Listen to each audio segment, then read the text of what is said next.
coronavirus. Attention, attention, le coronavirus se transmet très facilement et fait des ravages. Pour l'éviter, le port du masque de protection est obligatoire en tout lieu.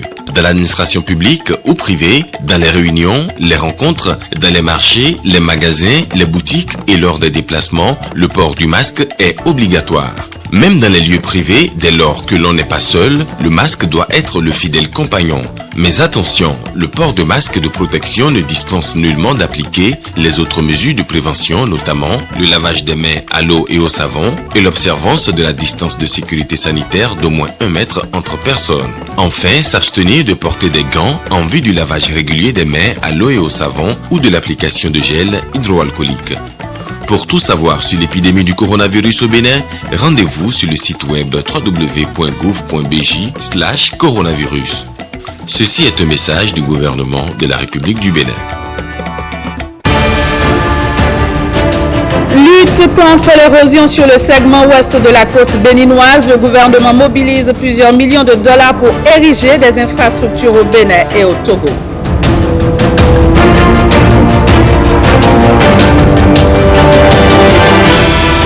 Échange entre les membres du bureau politique de l'Union progressiste, objectif opérationnaliser les grandes conclusions de la séance de travail du 20 août dernier.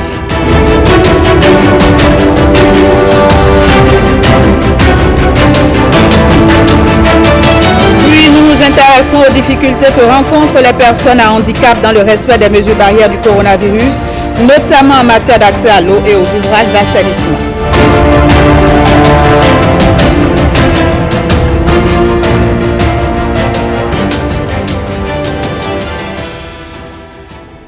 Ravi de vous retrouver pour ce 13h, mesdames, messieurs, bienvenue.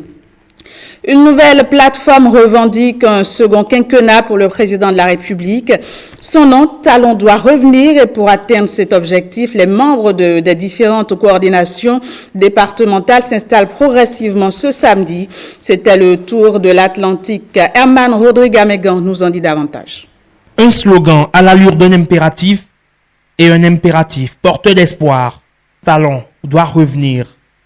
Le cri de ralliement d'une jeunesse convaincue des actions du chef de l'État, dont le bilan pour le moins élogieux à leurs yeux est ressassé à volonté. La transparence dans les concours d'entrée à la fonction publique, la création de l'emploi pour les jeunes à travers la réalisation de plusieurs projets et des recrutements, la résurrection et la dynamisation des cantines scolaires qui permettent de servir gratuitement des repas chauds à nos enfants à l'école afin de les y maintenir. Ils se font déjà apôtres d'une future candidature de Patrice Talon. Le mouvement se veut être disséminé dans tout le Bénin. Les voici, ceux qui agiteront la flamme dans le département de l'Atlantique. La plateforme aiguise déjà ses oreilles pour n'entendre que le oui de Patrice Talon. Est-il bon d'abandonner ce train de développement sur les rails? À l'évidence, non, clame-t-il en chœur. Et pour ce fait, Patrice Talon doit revenir en 2021. Là est leur souhait, un souhait traduit en espérance. Ce samedi à Cotonou du mouvement Capacité Claudine Talon 21, c'est un regroupement politique de jeunes engagés derrière le chef de l'État sous l'égide de la Première Dame. Pour se creuser, la réélection de Patrice Talon en 2021 est un impératif. Lénaï Kagbazao. Derrière un grand homme se cache toujours une femme, dit l'adage. Pour ces jeunes du Creuset, Capacité Claudine Talon 21, en abrégé CCT 21, à l'heure où les appels fusent de toutes parts, pour convier Patrice Talon à être candidat en 2021, seule la Première Dame peut intercéder auprès de son époux afin qu'il réponde favorablement à l'appel du peuple. L'homme qu'il faut pour le Bénin en 2021 est le compétiteur né. À bon nom, le développeur des temps modernes, le président Patrice Athanase Guillaume Talon.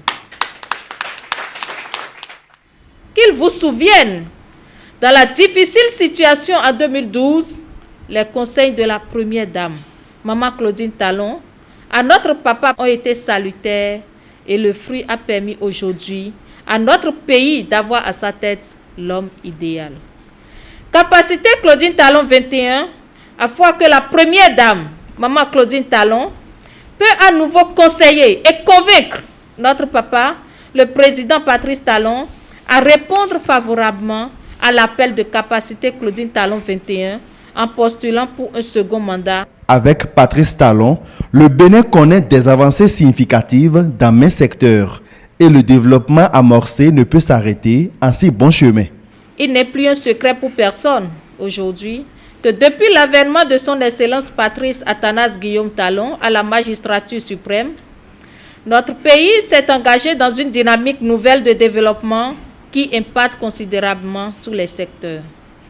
Ainsi, du secteur de la santé au secteur de l'éducation, en passant par ceux des finances, de la microfinance, des transports, des sports, de l'énergie électrique, de la culture, pour ne citer que ceux-là. Les actions qu'il a menées dans chacun de ces domaines sont nombreuses.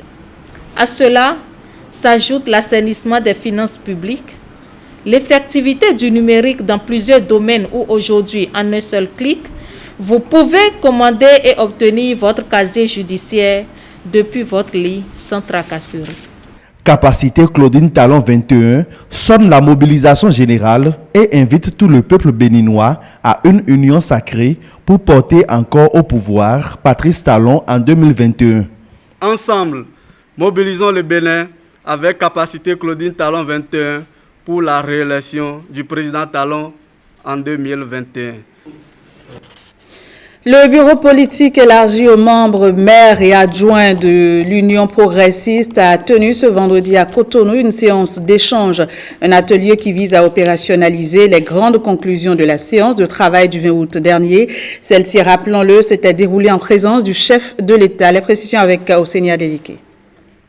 Consolider le parti Union progressiste en vue de son enracinement et de sa participation triomphante à l'élection présidentielle de 2021. C'est l'objectif de cette séance d'échange. Après les échanges d'hier au bureau politique et après les décisions prises hier, nous avons décidé de rencontrer les maires pour échanger avec eux et surtout pour discuter avec eux par rapport aux décisions concernant le terrain particulièrement.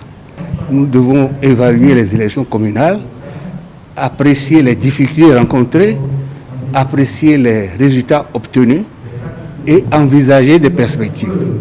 Nous devons engager des réflexions avec nos maires, envisager les activités à entreprendre dans le cadre de la campagne préélectorale et dans le cadre de la campagne électorale.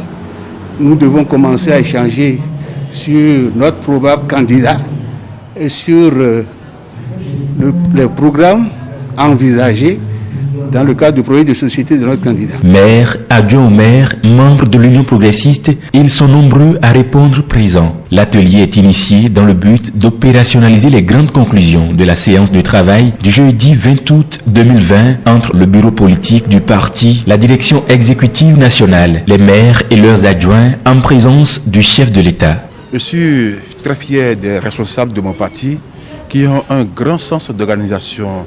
Ils maîtrisent le sujet et nous sommes à leur école pour faire comme eux-mêmes les dépasser. Faire de toutes les communes des baobabs.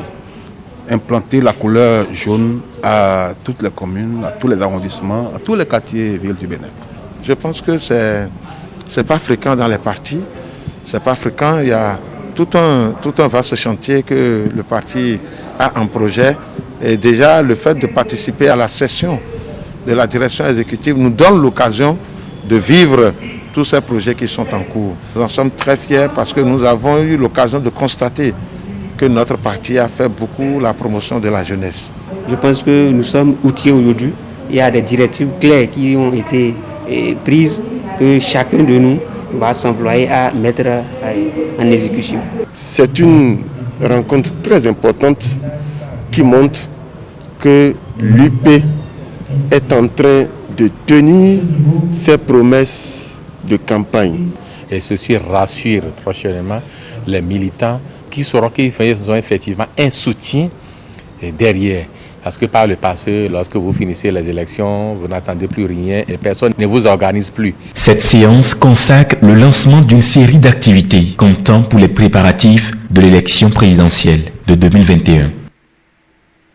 Ce journal se poursuit après le renforcement du segment est de la côte contre l'érosion côtière. Le gouvernement béninois a pu mobiliser 63 millions de dollars auprès de la Banque mondiale pour la côte ouest.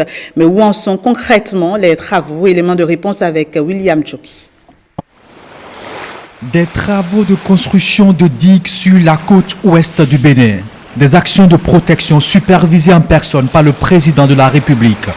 Mais au-delà, c'est un vaste projet d'investissement, de résilience des zones côtières en Afrique de l'Ouest, le projet Waka Récipe.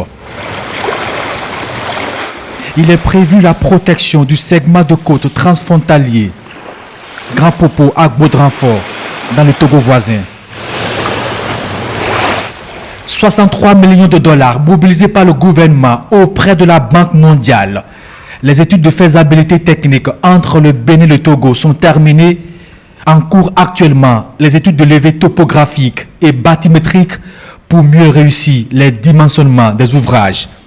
Nous avons constaté que les populations n'étant pas informées, vu les dernières montées qui s'annoncent des eaux, s'affolaient. Donc il fallait venir sur le terrain, les rassurer de ce que le gouvernement est en train de faire. Et aussi parcourir les ouvrages déjà réalisés. Parce que nous sommes ici à Bécon, où le gouvernement nous a déployé il y a quelques mois pour réaliser des travaux d'urgence afin donc d'éviter les inondations cycliques que nous avons connues souvent dans l'arrondissement de Avlor jusqu'à Agatogbo, les villages d'Agatogbo. Cet ouvrage a été érigé, donc c'est un ouvrage d'urgence, mais qui va durer 3 ans.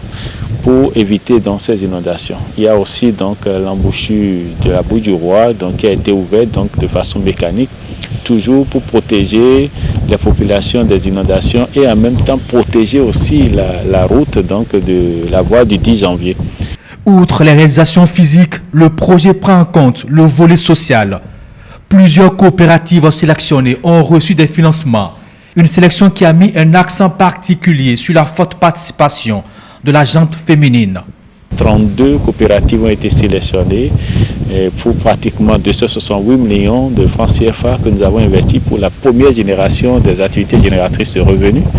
Nous sommes en train d'aborder la deuxième phase. La nouvelle équipe en place n'étant pas forcément au courant donc de tout cet investissement tant en termes d'énergie, en termes humains et financiers, le ministre du Cadre de Vie a jugé bon donc de nous déployer sur le terrain, non seulement donc pour apprécier l'état d'avancement des travaux, mais aussi rassurer la population, les autorités locales de ce que le gouvernement est en train d'effectuer donc à Grand Popo. La population, vous savez, telle qu'elle est toujours insatisfaite, mais lorsque nous voyons des travaux, nous voyons des actes qui sont posés et qui viennent renforcer tout ce qui pourrait créer de la déconfiture, je crois qu'il faut pouvoir féliciter. Il faut pouvoir en parler et faire comprendre à cette population que quelque chose se fait et que les préoccupations de cette population sont prises en compte pour permettre à ce que la vie soit sauvée. Malgré la longue interruption due à la pandémie du coronavirus, les études techniques vont s'achever et le rapport est attendu pour le 17 septembre prochain en vue de la finalisation de l'avant-projet sommaire.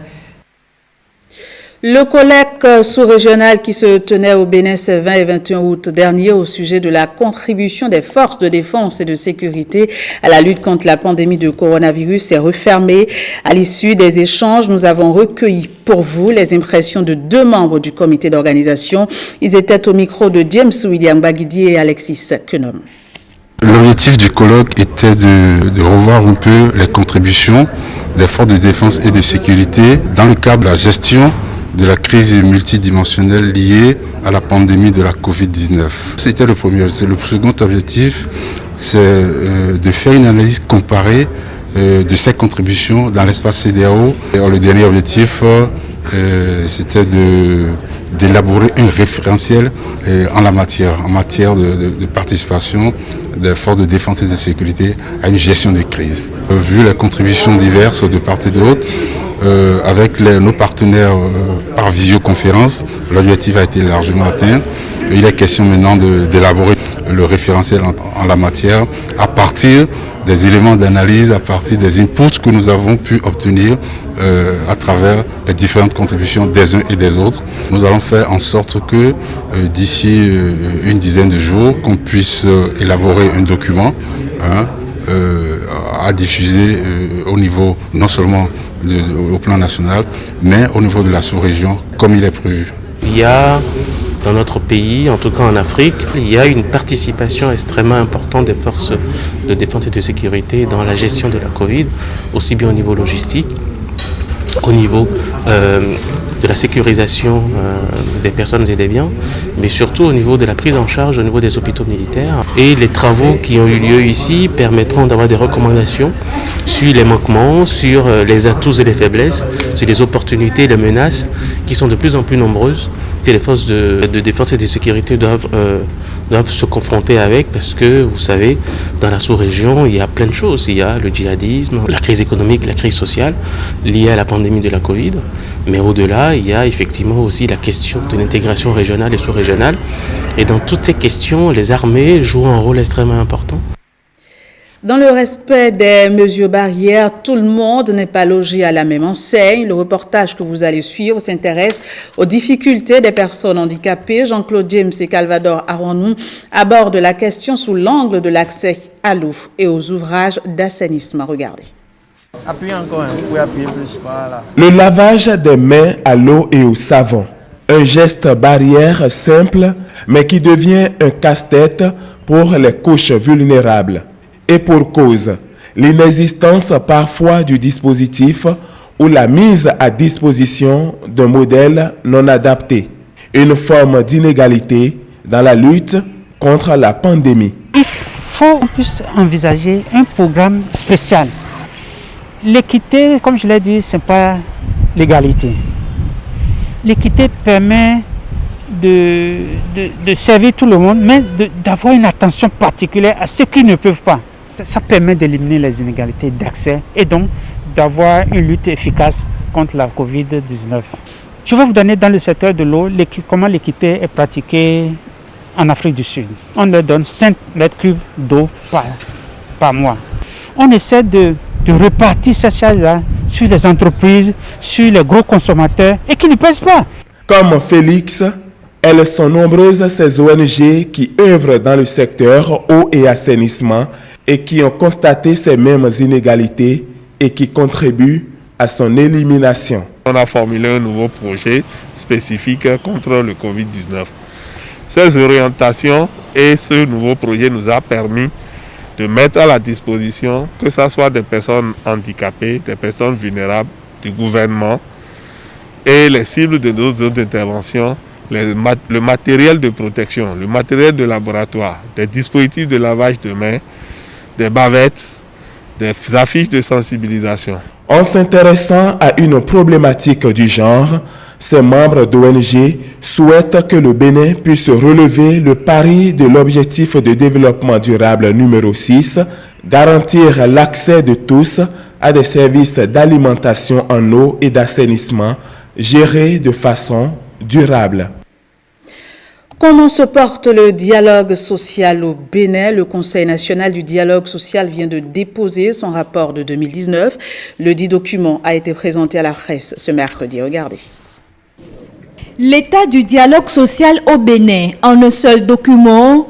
Ce rapport analyse le climat social qui a régné en 2019. Il retrace les principales activités menées par les structures nationales de dialogue social, ainsi que les différents accords conclus entre partenaires sociaux. Il formule également des recommandations pour l'amélioration du dialogue social en République du Bénin. Une nouvelle année d'activité après le rapport de 2018, élaboré conformément aux dispositions des articles 12 de la Charte nationale du dialogue social et des décrets subséquents. Le CNDS lance ce jour son deuxième rapport sur l'état du dialogue social dans notre pays. En dehors de l'obligation de rendre compte des activités menées par l'institution, ce rapport veut également satisfaire l'ambition des membres du CNDS de soumettre au gouvernement de la République du Bénin, à tous les acteurs nationaux du dialogue social, puis aux partenaires techniques et financiers, les efforts, les difficultés et les recommandations pouvant permettre d'asseoir durablement un dialogue social constructif. Le dialogue social serait indispensable à l'instauration d'un état de droit au service du développement et pour ce faire, depuis 2017, le Conseil national de dialogue social s'investit pour la paix et la cohésion sociale. Le dialogue social est utile et indispensable pour l'instauration d'un état de droit au service du développement. Dans le cadre des politiques publiques visant le développement inclusif et durable, il constitue un levier incontournable, non seulement aux mains des pouvoirs publics, mais aussi des partenaires sociaux pour instaurer un climat social apaisé, empreint de confiance réciproque. Cette cérémonie de présentation de rapport ouvre également la porte à la 3e session extraordinaire du Conseil national du dialogue social. Le dit rapport est à retrouver sur le site de l'institution tripartite www.cnds-benin.bj. Parlons sport à présent. Les écureuils du Bénin vont renouer officiellement avec les compétitions internationales dans les prochaines semaines. En ligne de mire, les éliminatoires de la Coupe d'Afrique des Nations 2022 et de la Coupe du Monde de la même année. Un long marathon en perspective qui incite à se remettre au travail. William Bassabi. Un véritable marathon que le calendrier qui attend les écureuils du Bénin à partir du mois de novembre avec la double confrontation face au Lesotho. Après l'arrêt forcé des compétitions pour cause de la pandémie du coronavirus, la Confédération africaine de football vient de remettre le doigt sur le curseur des éliminatoires de la Coupe d'Afrique des Nations Cameroun 2022 et celle de la Coupe du Monde Qatar 2022. Michel Dussier et ses poulains reprennent donc du service dans un contexte de calendrier réaménagé. Un calendrier qui ne laisse presque aucun répit pour la sélection Fagnon qui va devoir cravacher dur pendant une année pleine pour maintenir la flamme allumée à la dernière Coupe d'Afrique des Nations en Égypte et pourquoi pas caresser le rêve d'une première participation à la Coupe du Monde. Au programme, un minimum de 10 matchs CAN Coupe du Monde étalés sur 5 périodes FIFA à raison de 2 matchs par période. Un vrai challenge qui est conditionné par une bonne entame face au Lesotho, premier tournant à négocier à tout prix. Pour s'ouvrir les portes du Cameroun, il faudra donc chercher à engranger les 6 points en jeu face à l'adversaire le plus faible du groupe sur le papier. Pour y arriver, il est impératif de renouer sans délai avec le championnat national, mais aussi avec les matchs amicaux lors des 2 périodes FIFA disponibles durant la campagne des éliminatoires, à savoir octobre 2020 et janvier 2021. C'est clair, avec ce calendrier réaménagé, la course contre la montre vient ainsi d'être déclenchée à la fois pour l'encadrement technique, la fédération et le ministère des Sports. Des images que vous pouvez revoir sur notre site web www.ortb.bj. Sur la toile cette semaine, le coronavirus a encore fait parler de lui.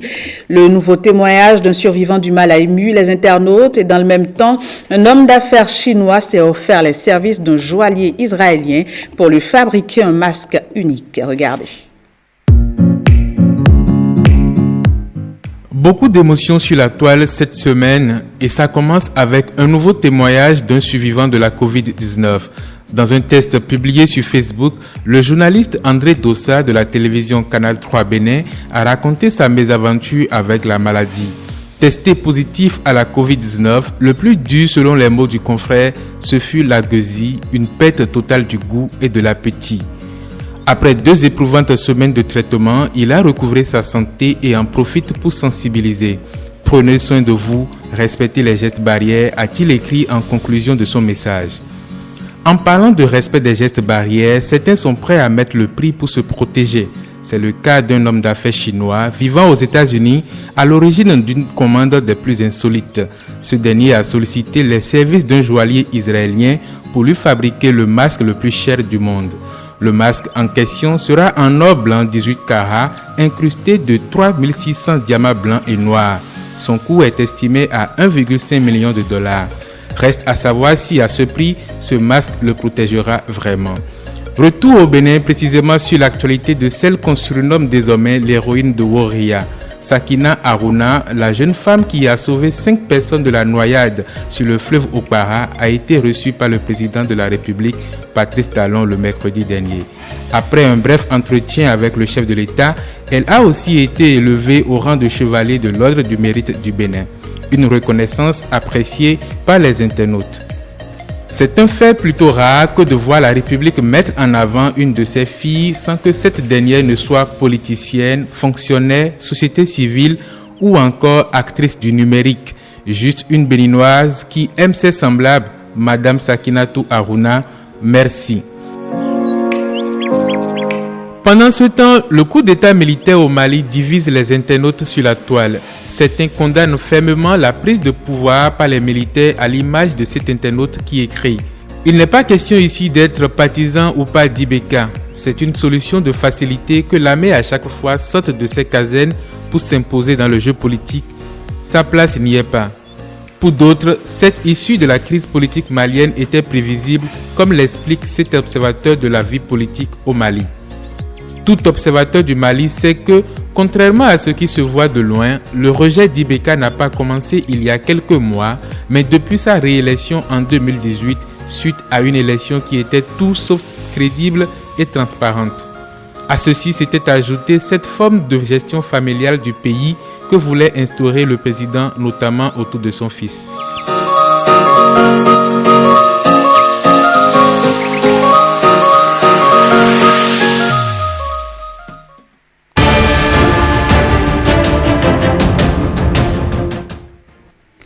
Rendons-nous hors des frontières béninoises à présent pour faire le point de l'actualité internationale. Il nous conduira entre autres au Mali et en Russie. Regardez. La figure morale de l'opposition au Mali, Mahmoud Dicko, salue les militaires et annonce son retour à la mosquée. En les remerciant d'avoir renversé le président Ibrahim Boubacar Keïta, il les appelle à chasser les démons de la division. Devant des milliers de manifestants rassemblés à Bamako pour célébrer la chute de Ibeka, l'imam Mahmoud Dicko avoue qu'il reste imam, mais qu'il continuerait à exercer une influence sans toutefois s'impliquer directement dans l'action politique. Je l'ai dit et je le répète. Je pense que grâce à Dieu, ce que je devrais dire sur cette place, j'ai fait beaucoup. Maintenant, je retourne à la mosquée. L'imam dit vouloir réconcilier tous les Maliens puisque le Mali est une seule famille. C'est pourquoi il déclare « Je vous demande de pardonner mon grand frère Ibeka. Nous n'avions pas souhaité qu'il sorte de cette façon. » Il demande ensuite aux militaires de respecter leur engagement. Une mission de la CEDEAO était attendue à Bamako ce samedi. La junte au pouvoir a annoncé vendredi la réouverture des frontières maliennes. Pendant ce temps, à Abidjan, le président ivoirien Alassane Ouattara est officiellement investi candidat de son parti à la présidentielle d'octobre, où il briguera un 3e mandat, jugé inconstitutionnel par ses opposants. Élu en 2010, puis réélu en 2015, le chef de l'État, âgé de 78 ans, avait initialement annoncé en mars son intention de ne pas se représenter et de passer le relais à son premier ministre, Amadou Gon Coulibaly, décédé brutalement le 8 juillet d'un infarctus. La pandémie du nouveau coronavirus a déjà tué plus de 800 000 personnes dans le monde depuis son apparition en Chine en décembre, selon un comptage réalisé par l'AFP à partir des sources officielles samedi, peu avant 11h GMT. Aux USA, lors d'une cérémonie à la Maison-Blanche célébrant le 100e anniversaire du droit des femmes à voter, Donald Trump annonce qu'il va accorder une grâce posthume à la suffragette américaine Susan Anthony. Il évoque également l'intervention de l'ancienne première dame Michelle Obama lors de la première journée de la convention démocrate qu'il juge clivante. Pendant ce temps, en Floride, des habitants de The Villages, une communauté de retraités de plus de 120 000 personnes, circulent en voiture de golf pour soutenir le candidat démocrate à la présidentielle américaine, Joe Biden. Kalachnikov dévoile le fusil d'assaut AK-19, Le fabricant d'armes russe présente également le premier fusil de chasse russe intelligent MP155 qui peut être synchronisé avec des gadgets. La présentation a lieu au centre d'exposition pendant le forum militaire et technique international Army 2020 dans le parc militaire Patriote près de Moscou.